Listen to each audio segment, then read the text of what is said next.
there was in our industry a very famous, powerful guy, and he created a foundation for his company. And people would ask me about it, like, why don't you do that? I said, there will never be a foundation at Timberland, never, because that is not the job of a for-profit CEO. My job is to deliver sustainable, proud profits every quarter for my shareholders. And so we are investing in Cityyear because we are convinced that that is going to make our brand more relevant and more valuable to our employees, to our investors, and to our consumers, and even our customers. Wow, that's amazing. The goal of this podcast is to explore the values and purpose driving organizations, the impact technology can have on humanity, and the humanity behind digitization. I'm Michael Eisenberg, husband, father, and grandfather, author, and venture capitalist at Aleph, based in Tel Aviv. Join me on this journey. Hi, I'm Jeff Swartz, and I'm an unemployed boot salesman. And my core value is a deep, true belief in the redemptive possibility of the human race. It is a pleasure to introduce to Invested my friend Jeff Swartz, the former president and CEO of Timberland, and as he likes to say, an unemployed boot salesman today. Jeff Swartz is also co-founder and chair of MAOZ.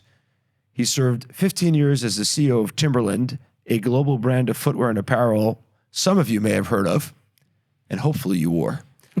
While at Timberland, Jeff incorporated a social agenda within the business agenda. He led public and private partnerships with several social change organizations, including Cityyear, where he served as chair for 10 years, Share Our Strength, the Harlem Children's Zone, and the Climate Group. In 2011, Jeff led the sale of Timberland to the VF Corporation. Since then, he invests all of his energies to advance sustainable socioeconomic change, and I'll add human change, aimed to have a real impact in Israel and the United States. Jeff holds an MBA from Dartmouth University and a BA in Comparative Literature from Brown University. Jeff lives now in Jerusalem, where he moved a few years ago from Boston. He is married to Debbie, who I can attest to is, can I say? Yeah. The strong partner here. And they have 3 married sons and a growing number of beloved grandchildren. Amen. Who lovingly call Jeff Zaidi. You bet. Which is the Yiddish word for grandpa. If you would like to follow Jeff on social media, you're out of luck.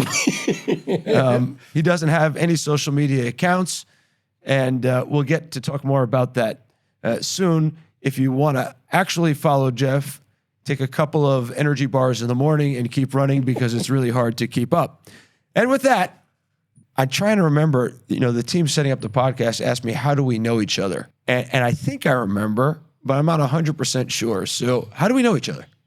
I remember when I met you the first time, you showed up in a station wagon in the Shetach, way up north. It was the Shetach is like the hills and the Badlands. Yeah, like exactly, not the city. And I remember horses. This is a terror of mine. There were horses. It was a Hashomer Chadash day, and Yoel Zilberman, who's the founder of this organization, was doing his thing, and it involved me getting on a horse. And I remember you were the only one that would speak to me in English, which I was grateful for, but that was it. It was like, hi, nice to meet you. And then you climbed on the horse like you were born on a horse. I was not born on a horse, I promise you. Just ask my children. You pulled it off, and I'm still recovering from the trauma, not physically, but emotionally. That was not a good day for me. All right, so we met out in the fields on horses, and that was a day where we were both at a volunteer organization, which I know you spend a lot of your time doing, and we'll come to that in a second. But before we get there, how does your day start? I know it starts somewhere in the early morning, middle of the night, but take me through your day.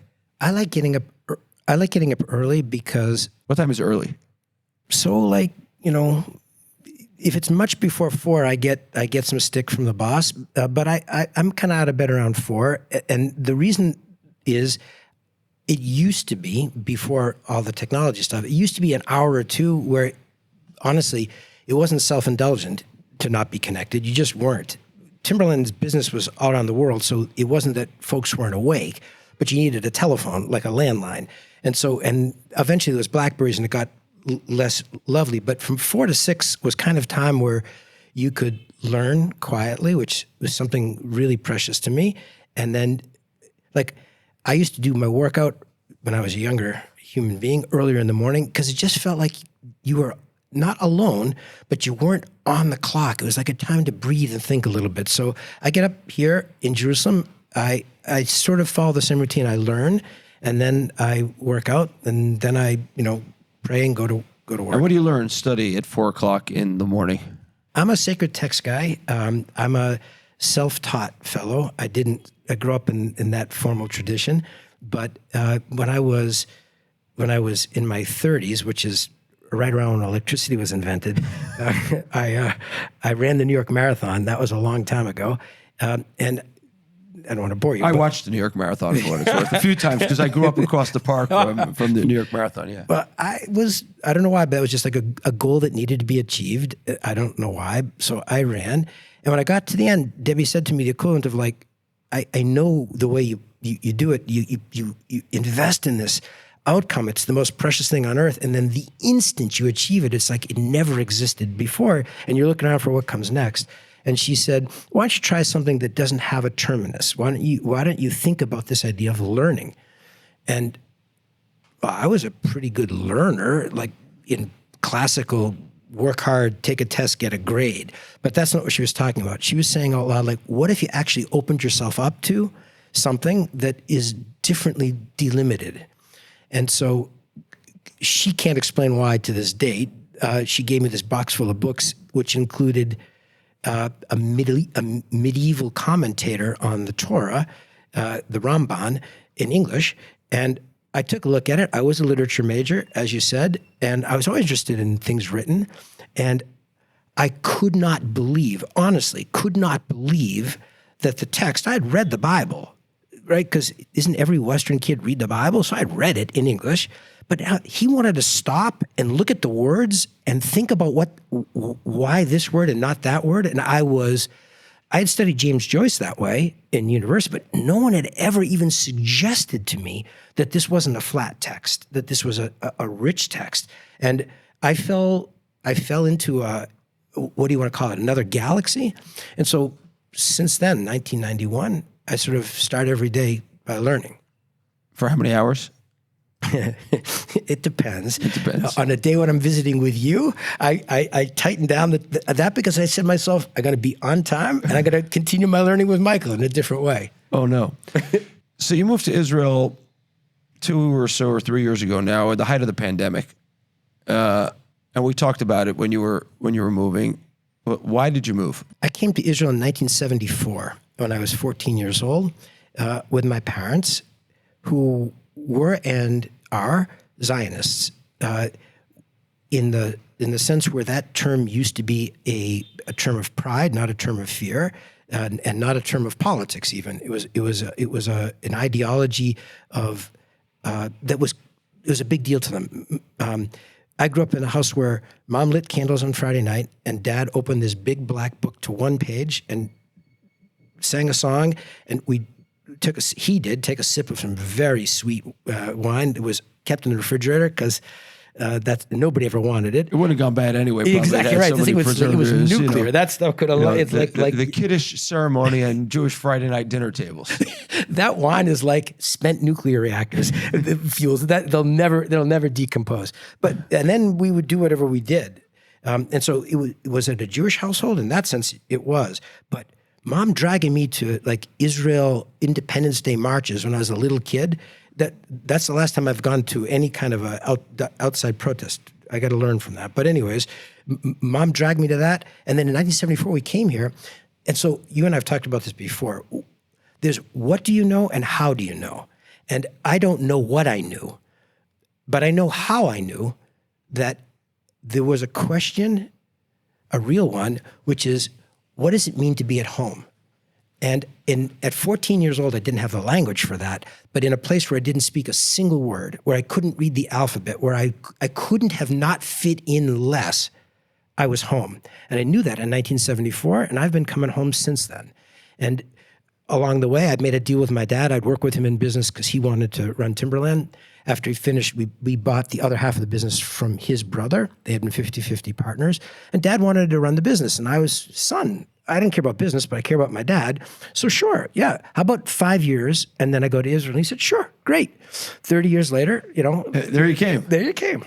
Today, I actually tweeted, which you wouldn't have seen because you're not on social media. Correct. What are some experiences things that we can't find words to describe. And I have an increasing feeling that with all the words people are saying out there, people are talking way too much in social media and saying things they don't think about. There's actually a growing number of experiences that we've lost words or can't find words for. I feel like I must have read this sometime by William Safire in his own language column in the New York Times, which as a kid I read pretty religiously.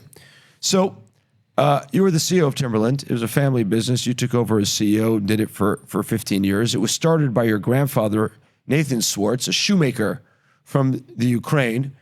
I guess he was never unemployed, being a shoemaker from the Ukraine until he had to immigrate to the United States, and then he was unemployed. Correct. Right. And so he founded what became this company that you sold ultimately for $2 billion. Take me through, like, it's a family business. How was that decision to sell the company, and why did you sell it at the end of the day? It's a great question. I used to drive home in the days where car phones were like, you take two hands to take the receiver off of the desk. Exactly right. And I used to call my Nana Ruth. That was Papa Nathan's widow. They came to my high school graduation in 1978. At least we know you graduated. Yeah, they came to celebrate that. This is the first one in the generations that they had like that. And on the way back to Florida, David, my brother, and I drove them.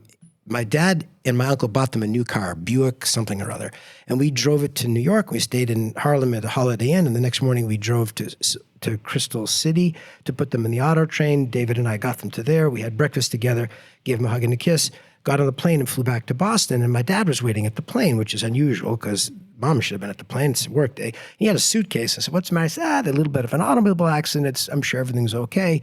So a drunk driver crossed over at 10 o'clock in the morning and wiped him out. And so my grandfather was in the hospital, and I said to Dad, "Look, I want to come." He said, No, he doesn't want you to come. He doesn't want you to see you like this. He's okay. He's going to be fine.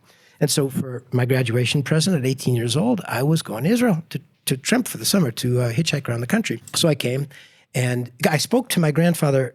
My father held the phone. He couldn't speak. Dad says, "Yeah, he's got like a tube or two. It's no big deal." And my dad's with me, very straight. So I believed him. And he believed what he was telling me. And then I came here, a completely secular guy, hitchhiking around the country. When I came up to Jerusalem, I went, a funny story on Friday night, blah, blah, blah. But on Sunday, we had made a deal that I call home every second Sunday. So I went to the post office in Jerusalem, and you place your order for the phone call, and it went straight through. And I thought, it's like 5 o'clock in the morning. I had gotten there because I figured it takes 2 hours to get the call. It went straight through, and my mother answers on the second ring, and I was like, "Hi," and she said, "Dad needs to talk to you." And he said to me, "We've been trying to find you. We can't hold the funeral any longer. Your uncle says it's tomorrow morning." And I said, "Dad, it's like, it's noon here, and what am I supposed to do?" He said, "Do the best you can." So my stuff was in the hostel in the city and locked. So I sat down. I don't know if this is okay to say, but just you and me talking, right? I sat down on the seat, like on the sidewalk outside Shar Yafo, and I started to cry. And some Mishmar Gvul kid said to me, Border police. "Oh, sorry. The border police guy said to me, 'What's the matter?' And I said, 'My grandfather died.' And he said, 'Okay.' He got the hostel to open so I could get my passport. They put me in the Jeep. They drove me on the Route 1. This is 1978, right? It wasn't open. We drove out onto the tarmac. They held the El Al flight. This young guy took his gun off, handed it to the driver, and he came up the stairs with me onto the plane. And they had 2 seats for us, and we sat there together. And we flew to Boston, to New York. And only the land of Israel would take some nobody. They didn't know who it was, or didn't matter. It's like, this kid's got to get home for his grandfather's funeral. And so they did. They got me home. When I got to New York, I had to run to get the connection to go to Boston. And I said, "Will you tell me your name?" And he said, "No." And I said, "No, but I need to know your name." He said, "Why?" I said, "Because how can I write you like a note to say thank you?" And he said, "I don't need a note." And he turned away. And I'm not as powerful as you are, but okay connections, I can't find this guy. He doesn't want to be found. In Jerusalem, they would say it was Elijah the prophet who turned up to come find you. There's truth to that, my friend. That's an astounding story. It's an astounding story. It puts into words or descriptive story things you can't figure out about national culture. And, we met, as you said before, at the Shomer Chadash, the new guardians in the field. On the back of all their shirts and jackets, it says, "I am my brother's keeper." And it's a thing you can't actually put into words, what it means to be your brother's keeper, and that, you have mutual responsibility for just another person who was crying on a stoop outside of the Jaffa Gate. Just another person. And you're not just another person to me, but at the time to him you were. I was just another person, not even to me. And the truth is, that was the kids talking. The little kids talked to me about, like, they learned what is the kindness of truth, and they say the kindness of truth, chesed shalamet, you can only do for the dead. Very nice religious notion, because there's no recompense. Yeah, no payback. Right. But this was chesed shalamet. This was national chesed shalamet. I don't know how it happened that the plane was. I don't know how we got to drive on it. I have no idea. And I as my friend Springsteen would say, I got debts no honest man could pay. But as a consequence, I went to work for my dad. And so there we were doing our thing. But the deal was 5 years, and come on, I want to go to Israel. And I don't know what I want to do. I just want to be in Israel. So then we got involved, and it was because it's all our family's net worth. And people kept coming to say, let's buy the company. And Dad said, I'm not ready. In the mid-'90s, he decided he was ready to retire. Don't know if, in fact, he was, but he said he was. And so he went to Florida, and I fell for it. I shouldn't have. But through time, it became a source of pain for both of us, because Dad spent most of his time in my office when he wasn't running the world. And now he wasn't in my office, so I didn't have him interrupting the vital work I was doing, but I also missed the heck out of him. But then I realized I couldn't talk to him about business, because every time I talked to him about business, I was making him anxious. He wasn't here to fix it. So he was in Florida with my mother driving him crazy, or vice versa. And so I realized I shouldn't talk to him about it. And so I started to get differently lonely. And so I talked to him about it quietly. Went at the barbecue in Florida, and he said, he's a practical man, Michael. He said, well, it has to be a fair price. I said, yeah, I get all that stuff. And then they called, and I called him up, and I said, do you want me to have the conversation? And he said, well, as long as it's a fair price. I said, no. I'm asking a Jeff and Dad question. And he said, grab it. And I said, okay. So we negotiated for a long time. And when it came time to actually make the sale, the day of this transition, we had this Timberland service event, and he said to me, I spent 50 years of my life here, and I had no idea what this meant to me until sort of now. And more importantly, I had no idea what this family meant to the company. He said, I think we've done the right thing, but I don't think this is simple. And I said, what do you mean? He said, you'll figure it out. You'll see what happens. And I think he's right. I think a family business is different. There's good things and bad things about it, but he was there saying some of the good that comes from being a family enterprise is going to end now. And he was right. And so that's how your dad felt, in almost a rational way, understanding that the power of family animates the values of the business. But how did you feel the next day?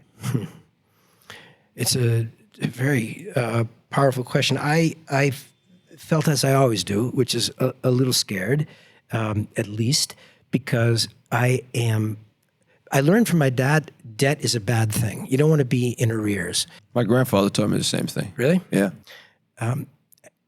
Yeah, and the biggest mistake I made at Timberland, and the whole time I ran the place, I got us into a debt crisis in the mid-'90s and almost lost the business. So a good experience of, not the euphemism of a balance sheet, but like one that hits you in the head for 18 months.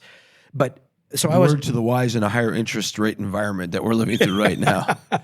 I never met a debt I wouldn't like to pay. But Dad used to carry his checkbook to the mailbox, and he would be writing checks as he walked back for the bills. Hysterical. AT&T, my dad's name is Sidney, but AT&T transposed it, so his account was Disney Swartz. It was awesome. And so he was writing a Disney Swartz check once a month to AT&T and taking care of business. So the morning after, I woke up in fear, what what can I do with the resources that are lent to me in order to justify my space on earth? And that was a good feeling, because it was too easy inside the environment of the business to know this is what you're supposed to be doing.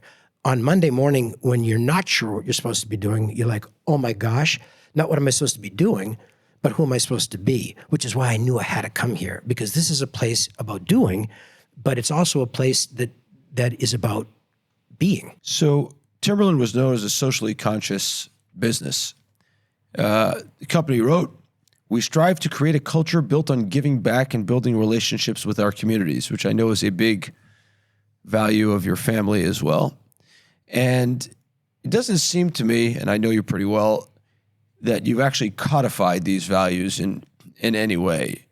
And so how did they persist in the business? And how did you think about the relationship of your own personal values to those of the company? Those are great questions.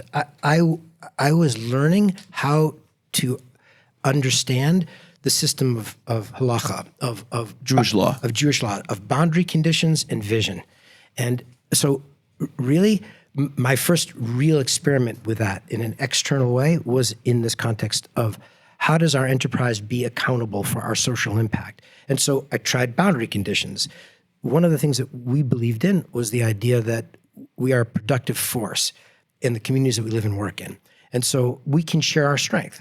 And so 1,000 manifestations, but President Bush asked the question, a lot of other CEOs asked the question, what are the rules about community service at Timberland? And I said, no religion, no politics. Those are the boundary conditions, go. And they said, well, but don't you tell people what to do? And I said that no, we create boundary conditions and we trust that people have the instinct. This is important and passionate to me. We did talk about values, humanity, humility, integrity, and excellence. And people used to say, those fight each other. And I said, yep, right. That's sort of a Jewish Rabbi Soloveitchik, not dialectic that gets synchronized in a nice tonic-donic music thing like ta-da. No, live in the tension of humanity and excellence. Those fight each other. And just to interject for a second, the references to Rabbi Joseph Dov Soloveitchik's monumental work called The Lonely Man of Faith, where he describes Adam 1 and Adam 2 from chapter 1 and chapter 2 of the book of Genesis. Adam 1 is someone who exercises dominion and creative spirit and creativity, and Adam 2 lives alone in the abyss of the world in kind of a metaphysical way. That's the reference. That's the reference, but you do it, wow. Where were you when I was trying to read the book? All these Greek words, what is he doing? You are special. You are. But you were going on. So how did the family values and your personal values guide you there and make the business better? Or did it not make the business better? First, it did. There's just this, I'm not gonna be able to prove it with a regression, but I can tell you, like in the deepest form of conviction, we made boots, and so the cost of the most important product we made, the single SKU that was sort of the basis of all of our revenues, whatever, it was over $1 billion in revenues, and big part of the profit and revenue came from this one boot that my grandfather originally designed with my dad. On a good day, that boot was landed, finished, all cost at about $30. And when we sold the boot out the door at around $200, there was a lot of margin for the wholesaler, that was Timberland, and the retailer, it could have been us, it could have been Nordstrom, it could have been somebody else. And there was a lot of margin, there was a lot of sustained margin. But if you try to understand where that sustained margin came from, some of it's brand, right? It does matter. If you're just making a utility argument, I can sell you a $30 boot for $40. If you're making a brilliant brand argument, you can make 30 be 120, even 140 in our space, right? 4 times landed cost, there's room for that. And if you look across most of the brands, the great brands that you know and recognize in that crappy industry that I grew up in, 4X on landed is pretty good, but we were 6X on landed. So where did that come from? I believe there was a boot and there was a brand and there was belief. I believe that That's great. BBB. Build Back Better is now boot, brand, and belief. I love that. But we live boot, brand, and belief. I got T-shirts. Biden off of BBB. This is much better. Please, boot, God. brand, and belief. That's a separate story. I got the T-shirts. They're almost as old as the president, but that's a separate point, right? It's true. And the truth is the T-shirts have done better over time, but that's a separate point. But boot, brand, and belief is something that we talked about at Timberland. And so you want to do the very best you could with a boot. But when you say, what do you mean by the very best? Well, it's made out of leather. Okay, but can you make that leather point to and drive the question of belief? And we did. It's not, leather there's a reason for it. What did you want people to believe in? I wanted, we said that we exist in order to help people make their difference in the world. That was our business mission, to help people make their difference in the world. I used to say in brand terms, if you notice Timberland when you're out hiking, we failed. We don't want to be present to your experience in the outdoors. We want you to be present to your experience in the outdoors, whether you're a firefighter or whether you're hiking with your children or your grandchildren. Like, be outdoors and breathe. Stretch your imagination. But you'll want to have a pair of boots that don't disappoint you and a backpack that works, et cetera, et cetera. And so we wanted the boot to be connected to this experience of the outdoors. We wanted this experience of the outdoors to challenge your view of what's possible, because the outdoors exists in Manhattan and it exists in Montana. And we knew, we didn't invent that truth, but we knew that when people were in that truth, they were more themselves. They were more powerful. And we believed, and I still do, that if, in this one narrow sense, I'm a Jeffersonian. He argued that if we provide sufficient information, the yeoman farmer will make the right decision. And I believe that. I believe that this B'Tselem Elohim, that there's a spark of godliness. It's inside people. And if we get the big words and the big noise out of the way and call on the goodness in people, they'll see a kid crying on the sidewalk and say, how can I help? I believe that. I think the world actually divides into people who fundamentally believe people are good and people who fundamentally believe people are bad. And therefore, unfortunately, we create a lot of regulation around thinking that people are bad, but in fact, 99% of the people in the world are actually good people. And if we bring out the best in them, they'll do amazing work. But I want to come back to the point, because I think the way you described so passionately what happened at Timberland, it was very, very aligned with the business model, which is I sold boots that gave you, or backpacks that gave you a great outdoor experience, and I believed in you to be empowered to go do your best work by kind of embracing this kind of outdoorsiness and nature. There's a lot of corporate social responsibility today, which is, excuse the term, I'll pollute here and plant trees there. Or, I'll do damage to people by giving them diabetes over here, and, then I'll contribute to the National Kidney Foundation over here. And that's got this fancy name called CSR, Corporate Social Responsibility. I have some other choice three-letter algorithms to think about it. CYA might be one of them. So how do you think about corporate social responsibility kind of writ large and what it's become? Larry Fink's built the kind of largest money management tool on the company on the planet, BlackRock. They got behind this ESG thing, which has now become Bonton, and nobody can even measure ESG. You have these outrageous, ridiculous metrics for ESG. No one knows what the hell it is. So, how do you think about corporate social responsibility, ESG, CYA? I had a executive here in Israel, a woman that I respect a lot. She said, I really appreciate the regulatory kind of paroxysms that come. You look at this industry and you don't trust us. You think we're all bad corporate people. And so you pass all these laws and you think it's going to make it easier and fairer. And actually, she said, if I wasn't a good person, I'd simply laugh out loud because I have a very big legal department. And so when you pass all these lovely regulations, ESG, ABC, PDQ, CYA, I can comply.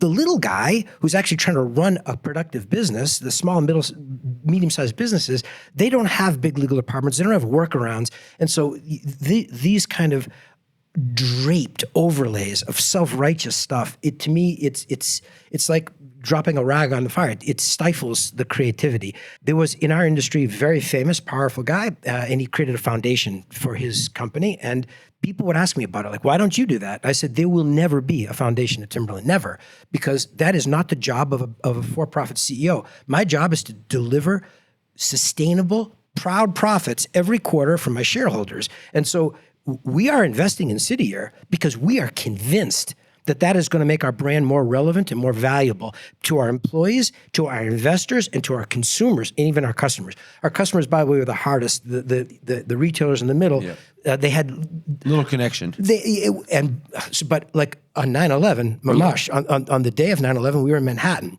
And we came out of the fancy hotel, and the security team called me and said, we want you to get out of Manhattan.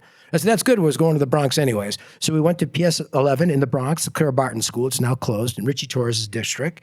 And there was Richie Torres is a Democratic congressman from the Bronx. From the poorest district in the United States. And a wonderful guy. And a wonderful guy.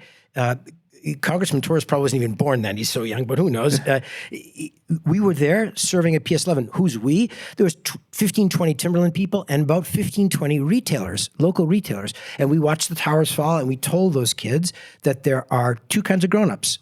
There's the grown-ups that want to destroy the world. As you said before, and you're right. There's grown-ups that want to destroy the world, and there's grown-ups that want to build the world. And I told those kids we would come back every 9/11 until they graduated, me and the retailers. And we did. We went back every single year. Wow. But those retailers knew that their business was better because they weren't selling stuff. They were actually, my dad used to say this when we go into restaurants. He'd walk in and go, this is not going to be a good meal. I'd say, why? He said, the owner's not here. I said, how can you tell? He said, you can smell it. I said, Dad, how do you know? He said, there's no belief here. There's like a place I can get a hamburger at home. I want a place where the guy wants to make me a hamburger. It's his hamburger. And so I think that the question of values it's self-interested. It is, and it's not self-executing, because I agree with you. I pollute over here and I appease over there. I don't believe in that. Carbon offsets. It's like, didn't we have like a revolution, Martin Luther, about this idea of buying forgiveness? Yeah. As opposed to earning it? So you and I together are invested in a company called RiseUp, Aleph and Swartz Enterprises, or the Swartz family, or Jeff Inc. Mm-hmm. RiseUp, for our listeners, is a company that promotes financial efficacy. They started in Israel because, as Yuval Sammet, the founder and former chief product officer of Klarna, the Swedish payments juggernaut, like to say, I grew up poor in Israel. I came to solve that problem of financial self-efficacy in Israel first, and now it's expanding, of course, to the UK and to Spain and to Holland. I think Yuval is today actually in London. Wow. Yeah, with our first set of customers there. Wow. So RiseUp is a cash flow management tool that initially appears in your WhatsApp. You connect your credit card and your bank account, and it, using AI, learns to tell you how much money you have to spend till the end of the month. It just reminds you. Now, this is a tool, to your point, it's a utility. It's like a good boot.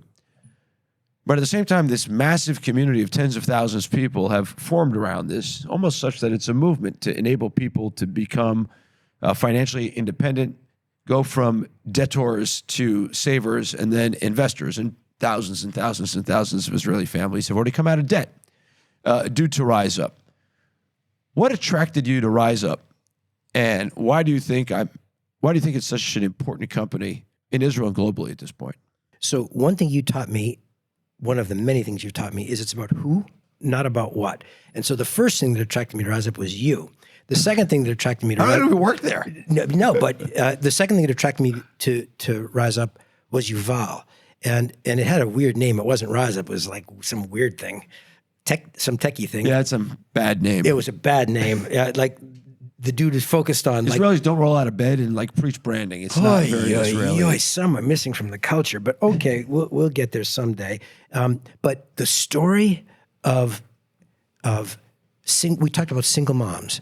We talked about what it takes to make it in the world as a single mom. He knows this story. He knows this narrative experience of what it's like to be a marginalized player in the world of finance. And what does that mean? And so the question of agency sounds very intellectual, but when the day is done, what you said before is right. For-profit, the profit instinct is amoral. It's not immoral, nor is it moral. It's amoral. It's buy low, sell high.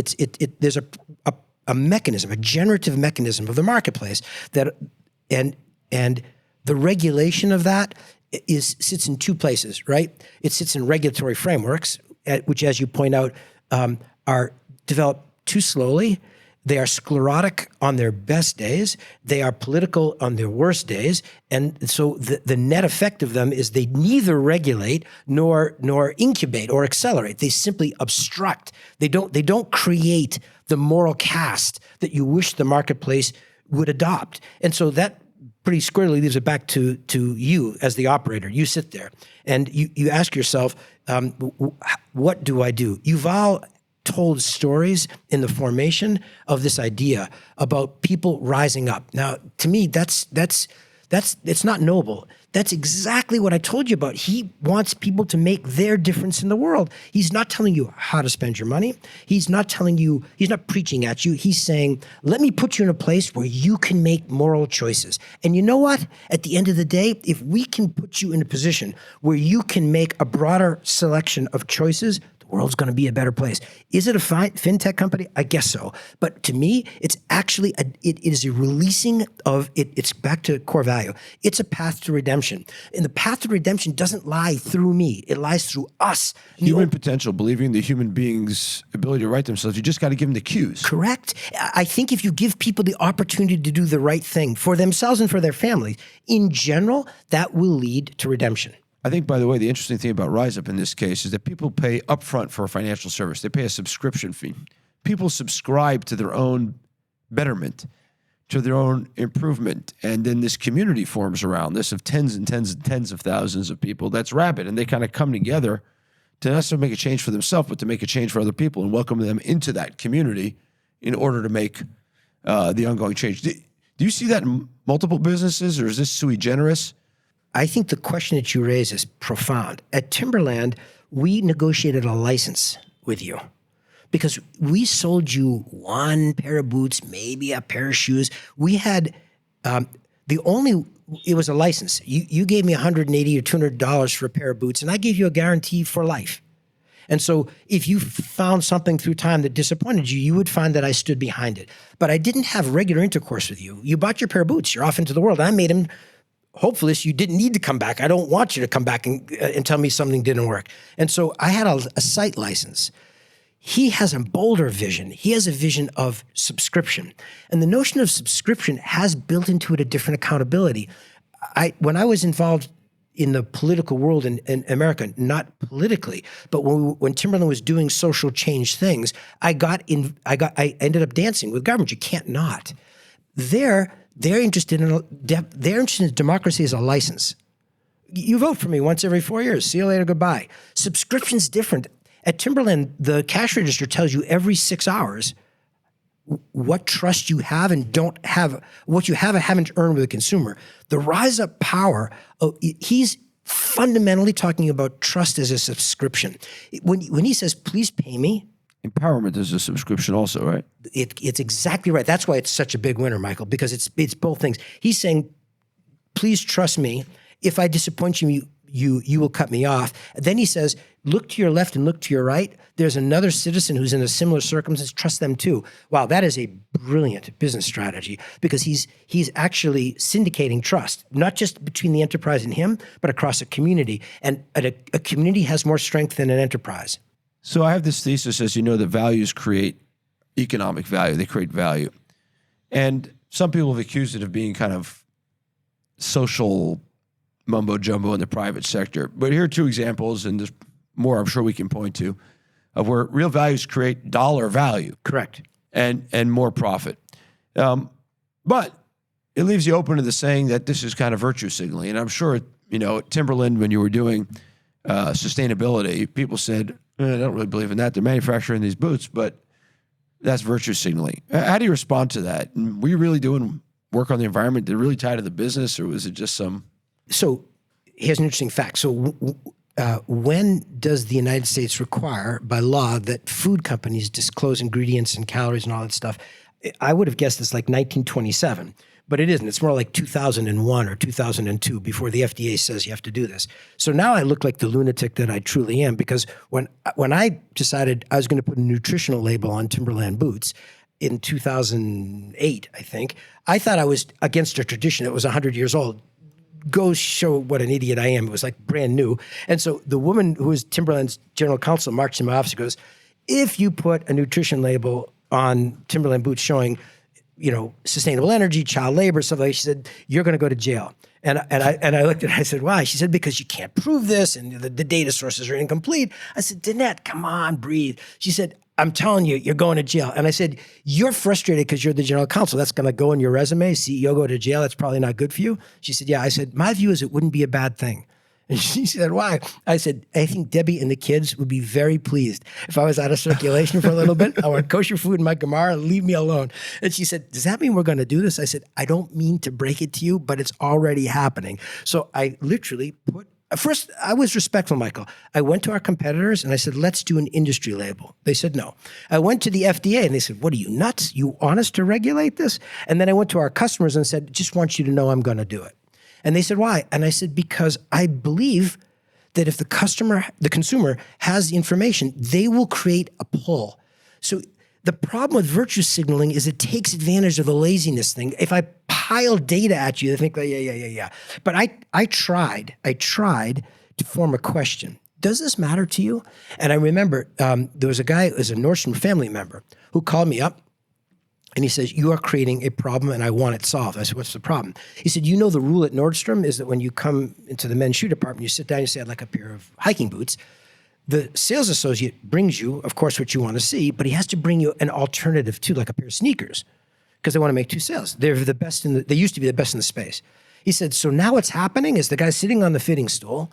He's got the Timberland box. He got the boot he wanted. And he's like, why isn't there a label on the Nike box? He says, you are creating a problem. And I said, I feel like that's a good thing. And he said, I'm glad you do. I want you to feel like that's a bad thing because I'm your customer and I'm mad at you. I said, okay, virtue signaling, it shakes me. It makes me my hands want to shake.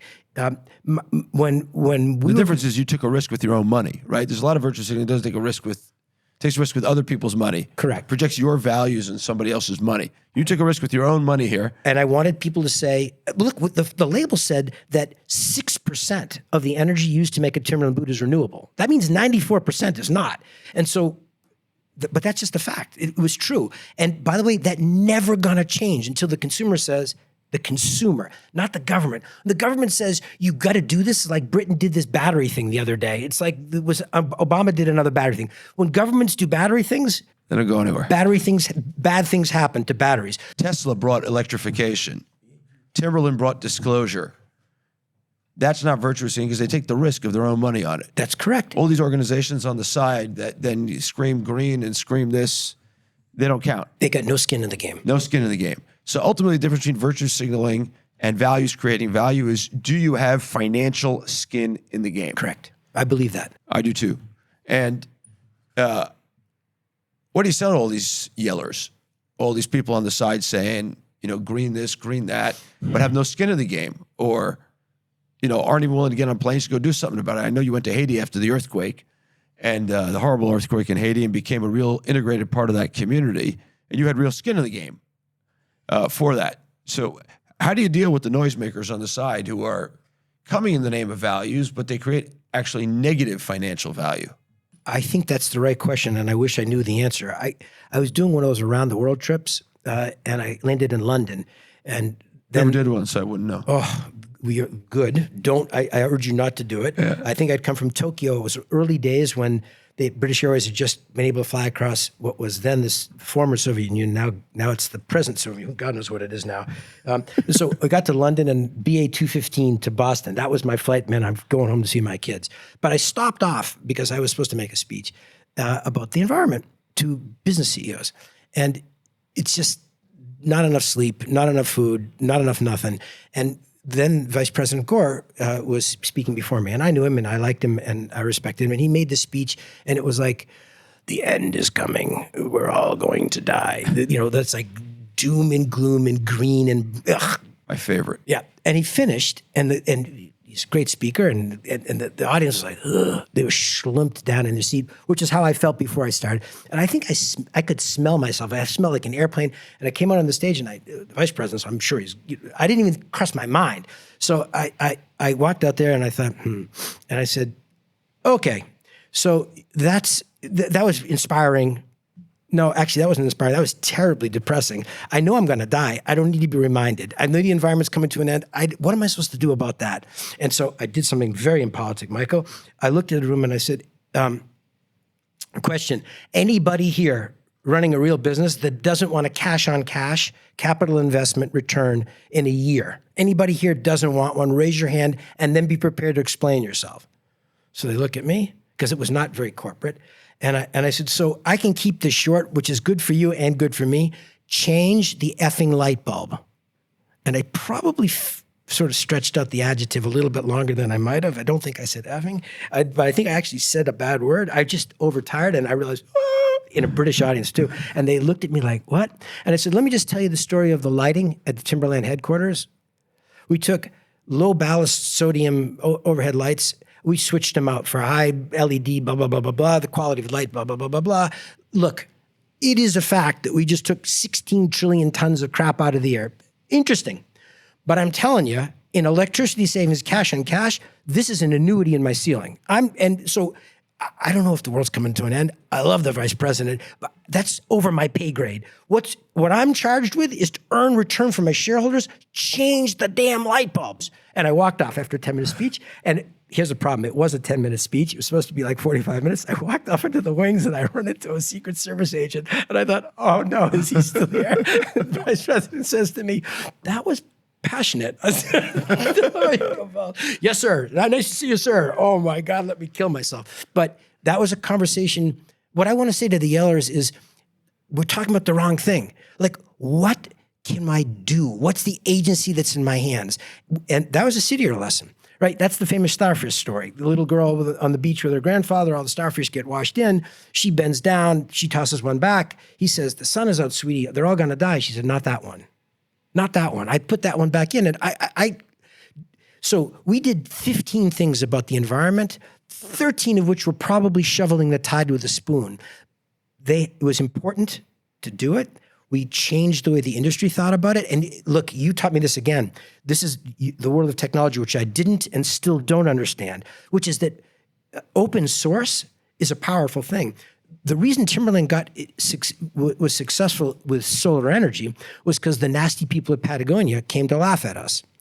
Literally, the guy came in the front door, the CEO, not Ivan Schwernauer, who was a tough guy in his own right. This guy was currently the CEO, and he said, how come there's no solar here? I said, we're in New Hampshire, handsome. And I said, it's like the sun is 2 days a year. And he says, but now he was embarrassed. So he said, well, in Ventura, which is where they're headquartered, we have the California program of blah, blah, blah, blah. And the Timberland guys are watching. They see Jeff like sort of smiling. And so as soon as Mr. Self-Righteous hit the highway, I said to guys, what's this government program in California? And so we had a giant warehouse in City of Industry. They may still have one there as far as I know. And when you fly into City of Industry, which has its own airport, you can see nothing but white roof as far as your eye can go, except you could always find the Timberland warehouse in the early days because it was literally a giant solar collector, paid for, by the way, by the Republic of California taxpayers, the Socialist Republic of California. But as a CEO, I got solar energy to power my thing. Grace of Pasadena, like I'll take it. Thank you very much. And I got to meet Governor Schwarzenegger. That was cool, sort of. Federalism at its best. Did you? But there was an example of open sourced. We were out in the world. I'll say one last word about that. We did publish a CSR report, but I was learning Gemara in these days, Talmud those days. And so it begun to. So I had now understood something I didn't know about printing, about folio, about recto and verso, about there's a I don't know what the right word is. An amud here and an amud there makes a daf. Page here and a page there makes one two-sided page. Which is a coherent unit, right? Yeah. So I told the Timberland team, we're doing our social responsibility report like the Babylonian Talmud. And they're like, that makes about as much sense as anything you'll say. So can you tell us what to do? I said, yes. I want you to print the right-hand side and leave the left-hand side blank.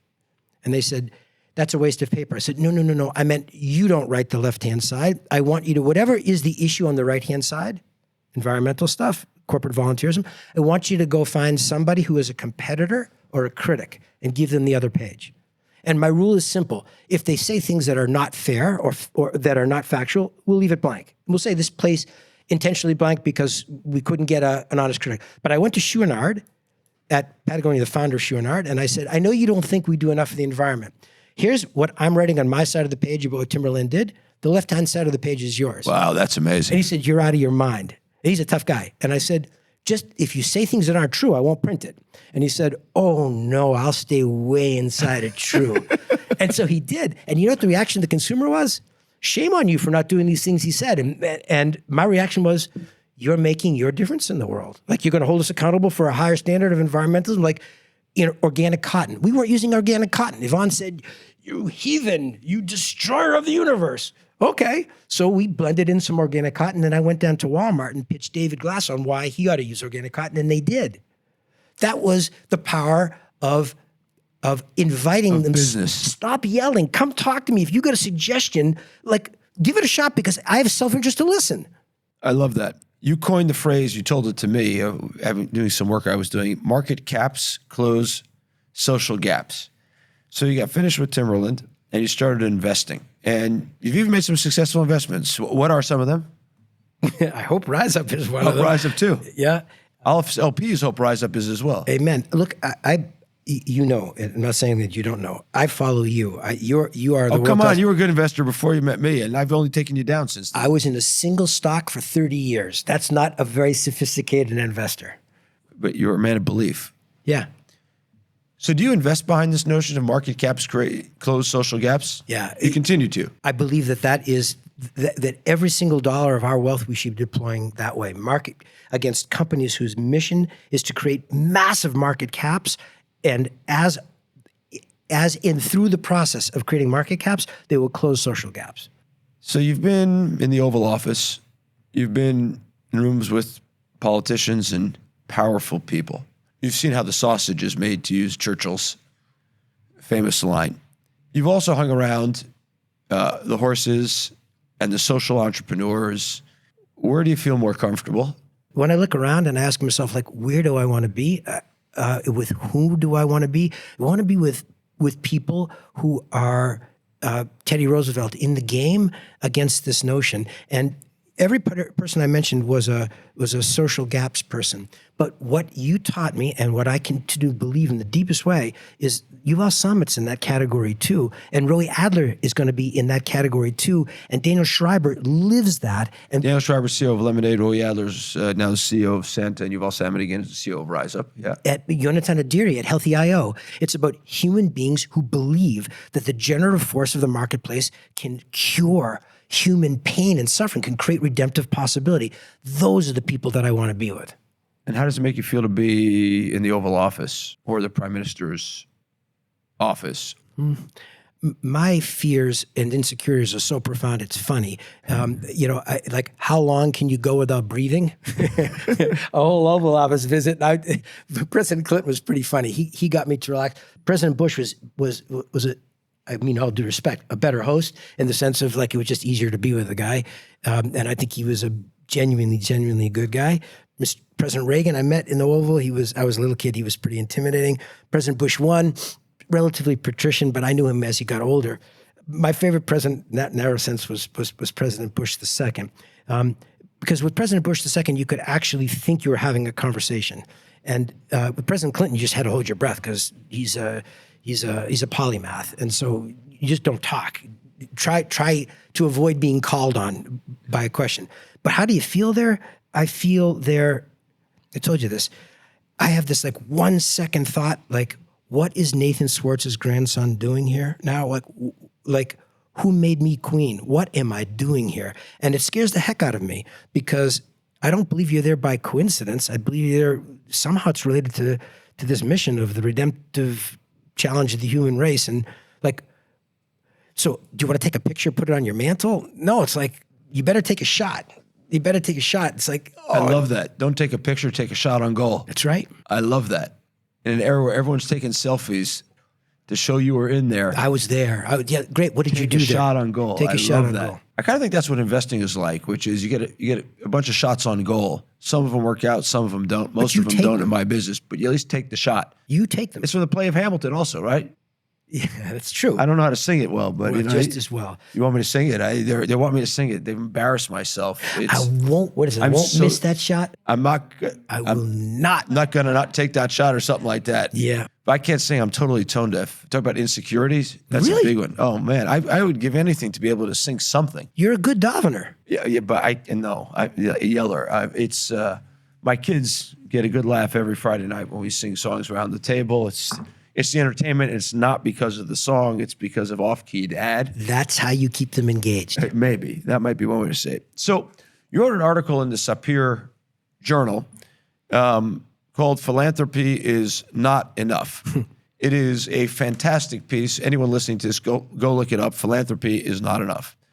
And so what's the difference between philanthropy, in which lots of families, foundations, trusts are engaged in, and the Hebrew word tzedaka, which is the Jewish form kind of, but not of philanthropy. What's the difference? To me, it's as simple as this. Philanthropy feels to me, with all its goodness, as a self-driven notion, and tzedaka is commanded. It is. And the fundamental difference is you could imagine that it's yours as a philanthropist, and you can't imagine it's yours in the context of tzedakah. At least that's how I frame it in my mind. We use language in our family of this is lent to us, and we owe on this. We owe a return on this. It's not ours. And my grandfather used to say this. He said money. He used to say he didn't have any money. He went bust twice. He was mamash. He was like a Tzedaka. He was feet on the ground. Never. There was no illusions in my grandfather. He says money's a tool. Boots on streets. Boots on streets. He says use money as a tool for good. It's a piece of paper, or it can be noble. It's not yours. It's specie. How do you use it? So very nice, and I learned that from him. Tzedaka to me is a religious imperative, and the Is it a human imperative or a religious imperative? Tough one. There's an ambiguous phrase, a hard to understand phrase. The Ramban, Nachmanides, says that God told Moses to give people a moral and civic framework to operate in, and he makes the argument that even before sacred text is revealed, even before the Torah is revealed to the Jews, they're told that you need to operate with a moral compass. And on its face, that can be disconcerting. It was at first very disconcerting to me, and a friend made it simple for me. He said, "Your moral compass isn't a human invention. That is B'Tselem Elokim. That's the godly spark that's given to you. That you have a moral compass, and so." If you get in your own way and you can distort it, you can overwhelm its magnetic field. So I think tzedakah is a religious and a human, but I don't think those are separate points. You also wrote in the article that tzedakah comes sort of tzedek, which means justice. And there's a commandment, tzedek, tzedek, terdov, justice, justice, you shall run after. Pursue, that's right. You should pursue, right? And is there a difference between philanthropy that is based on giving, almost voluntary giving, and the need to pursue justice? Yeah, because I'm over my pay grade, so you can laugh.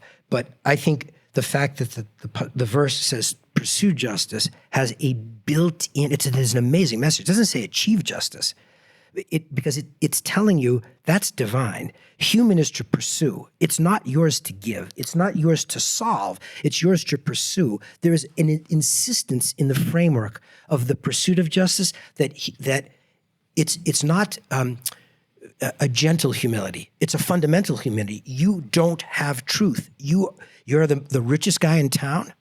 You have all these funds that you can just bestow out of your goodness. Please do that. Better that you do that than you don't do that. But that is very different than second yourself to a system of justice, because the system of justice is not yours to control. A philanthropist can. That's the golden rule. He who has the gold makes the rules. And we see in organized Jewish life, we see in organized communal life all over the world that moral authority correlates too often in social power to who's rich and who's not rich. And that's intellectually not a consistent point. If you have $10 million to invest in Tzedaka or in a for-profit enterprise where market caps close social gaps, where are you putting the money? It's a hard one. In our family, we talk about two imperatives. One is to serve, and the other is to pursue solutions. Because my dad's a big believer in please don't talk to me about solutions. He's hungry. Give him a sandwich. That is not a solution, but that is a human moral imperative. Feed him. And I say, okay, so we have to bifurcate, or we have to allocate between serve and solve. My passion, without fail, in a narrow sense, I'm embarrassed by this, is to pursue solution. So I would vastly prefer to invest in the for-profit company whose market cap will close the social gap. Why I'm embarrassed by that is because there is something magnificently humble, magnificently human, fundamental. I've seen you do it, and I'm not trying to embarrass you, where you answer the door and you give the hungry person something. Yeah, but I'm asking you to allocate $10 million as an investor Tzedaka guide. We won't call you a philanthropist because I know you hate that. Thank you. You can only allocate it to one spot. Where are you allocating it? I want to invest in a CEO who's going to fix the food chain and feed the hungry as a result. And make it scalable. Fix the food chain, the most broken value chain on earth. 50% of all the food that's grown in the world is thrown away and people are hungry. You don't have enough money as a philanthropist, or even as a Tzedaka. You can't feed the hungry by reallocating the crumbs at the edge of the society. You build me $100 billion market cap company that converts food waste into food to feed the hungry. Hungry people will be fed, and you and I can go to the Riviera, which neither of us want to do. Right. For anybody listening, by the way, there's a $10 million check waiting for anyone who can solve the food chain problem and get all that food in a for-profit way back into hungry people's mouths. By the way, we should point out, Roland Fryer, our mutual friend, has investment in a company called Forage, which has kind of digitized the ability to accept food stamps. More than feeding the hungry, even in that case, he's attaching them to the digital economy. Spectacular. Which is a spectacular thing. So I want to move to our rapid fire questions, but before I get there, it was the notorious B.I.G. who once said, "Tim's for my hooligans in Brooklyn," is a line from some rap song, which I wouldn't know because I'm both tone deaf and don't listen to music, and not rap. So Tupac apparently wore Timberlands. Do you have any idea how you got these guys to wear Timberlands? No. Come on, you must. Honest and truthfully, this is the original conversation in our space, in our industry, called crossover. Now that is post facto rationalization. What it really means is you did not understand nor show respect to consumers who weren't your target audience. So we weren't making. If you asked me, what are we doing? Who did we have an avatar for Timberland? Like, who are you building this product for? We did. Is it a 16-year-old kid in New York City? I would have said no. And yet, if you had been maybe making fewer speeches, Jeff, and paying more attention to the marketplace, you would have seen not a trend. You would have seen a relative explosion of consumer demand that correlates rap music and rap music consumer with Timberland boots. And shame on you, Mr. Brand Builder, that you had no clue it was going on until long after it was going on. You had no idea how cool you were. That's an argument that circles. I had no idea because I wasn't, I ain't never going to be cool. But that was a colossal failure of arrogance on my part. I lost track. I didn't lose track. I didn't have my finger on the consumer the way I should have. How does it feel when you see Timberland ads now? Kills me, to be honest. Makes you nostalgic at all, or no? No, it makes me.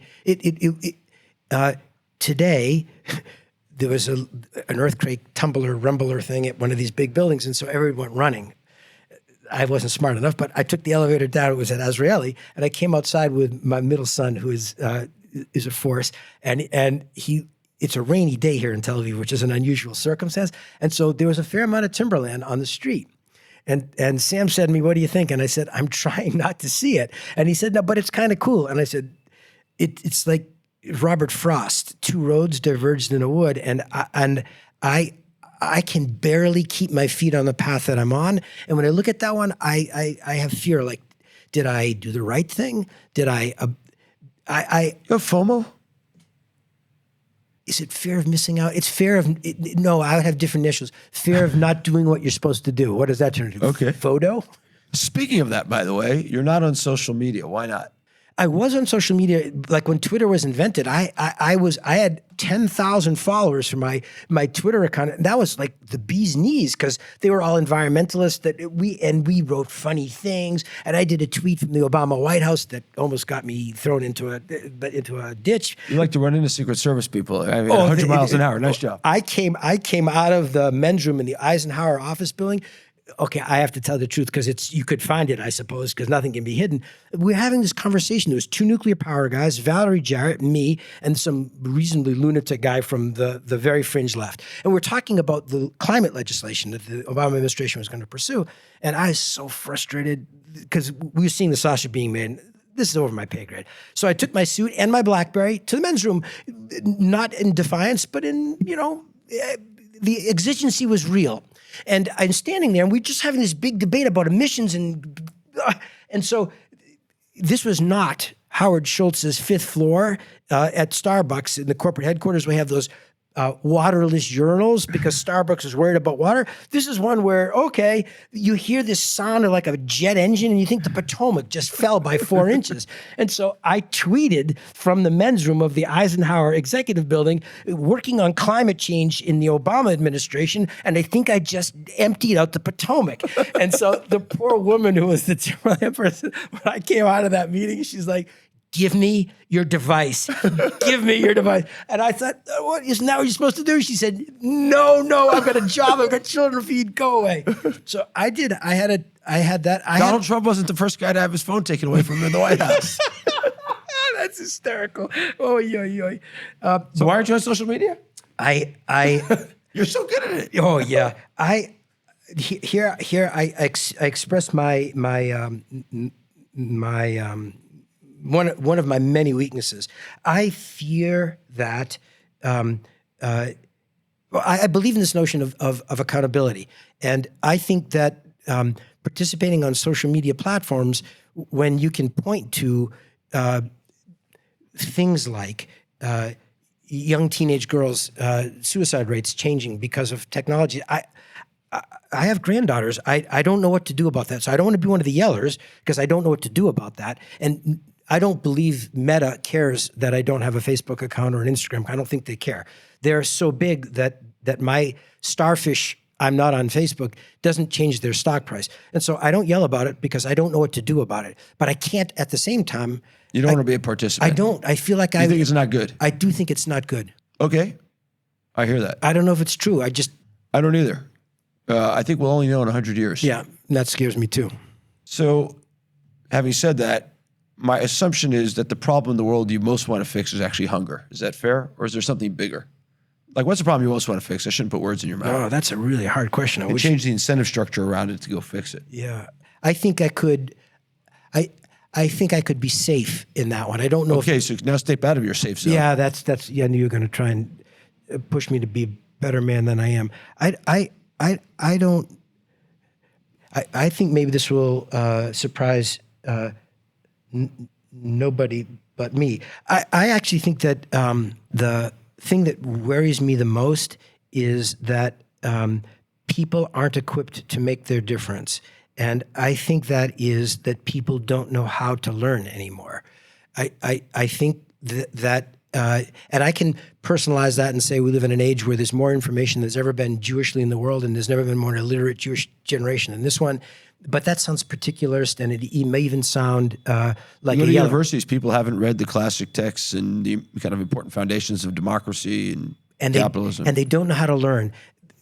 You know how to do this, and I still don't. And some of it's language skill. But this famous notion of an unseen, where you put a kid, a student, a young learner in front of a text, a Talmudic text, and that he's not seen before, and you open up to this page, and it's a subject matter that he's not versed in, and he knows or she knows how to look at the text and operate the tools that are on the page. They look like two-dimensional squiggles if you don't know how to use them, but they know how methodologically to unpack an unknown. And we live in an age where the unknowns are spreading out faster than the knowns. Meaning, isn't it cool that we know how to do this? Yes, but we're about to go to Mars. And isn't it cool that the Hubble telescope can show us things we haven't seen before? Yes, but what are you going to do with that? And why do we need to know how to cope with unknowns? Because back to this point about the delamination, the social delamination, we know how to pass a law from 100 years ago, but we don't know how to regulate technology. And I don't mean in a handcuff way. We can't have a conversation about it. And because we don't know how to learn, I think we've lost, you said this before, we're losing the ability to have a conversation. And that to me is its ancient point. It's erchin, right? A generation that can't give rebuke, a generation that can't take rebuke. Okay, then what is a generation? How's a generation gonna have a conversation? If we lost the ability to learn and we don't have the ability to create a language of learning, that is anti-redemptive. I love that, by the way. I think one of the things about being a venture capitalist is exactly that, which is I'm forced to learn a new thing every couple of years because the world of technology changes so quickly. I think one of the powers of technology is it forces everybody out of their comfort zone. Some choose to kind of be pulled along, but if you can actually grasp it or spend the time finding the language, developing the language, I'm fond of saying that I have to learn the 10 most important words in each new area of technology and then I can have a conversation with an expert who can kind of escalate my learning curve. Get me there faster. I think that's foundational. And I agree with you. This is a big worry. I think perhaps part of the kind of arm wrestle politics we're in now is because people can't learn new things to have new conversations on different fields to try to solve problems. I want to ask you a couple of hard questions, which is what we do at the end of this podcast. This is not kind of for the frivolous. How do you want to be remembered at the end of your life after 120, as they say here? I think I haven't thought about that. I would love for Debbie and our kids and their kids, however that spreads out in time, how much time God gives me to create relationships. But I would like them to know that I love them. That's how I'd like to be remembered, as the guy that loved them. And by the world? You don't care? No. So in 100 years, somebody's going to write a biography of Jeff Swartz. What should the title be? What are you laughing about? I think this is actually going to happen. It might happen soon in 100 years, but if in 100 years they write a biography, too many words, lots of dreams, and a question mark, and so what? I don't know. Too many words. I talk too damn much. Lots of dreams. I do dream hard. And, what's that amount to? Who knows? And in a narrow sense, who cares? The much larger point is and you taught me this, who do you love and who loves you back? That's the biggest force multiplier that there could ever be. And if you believe in the redemptive possibility, my job is to fertilize the redemptive possibility. So just to finish, the title of the podcast is called Invested.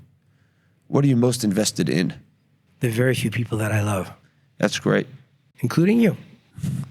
I'm honored. It's true. I'm honored and touched. And I'm going to tear up. Don't. I'm telling you the truth, and you knew it. Jeff, thanks for agreeing to do this. I know it's not easy for you to agree to come do this. I really appreciate you doing this for me. To our listeners, if you've enjoyed the podcast, please rate us 5 stars on Spotify and Apple Podcasts. And we need help with distribution of this podcast because Jeff is not on social media. So thanks for coming.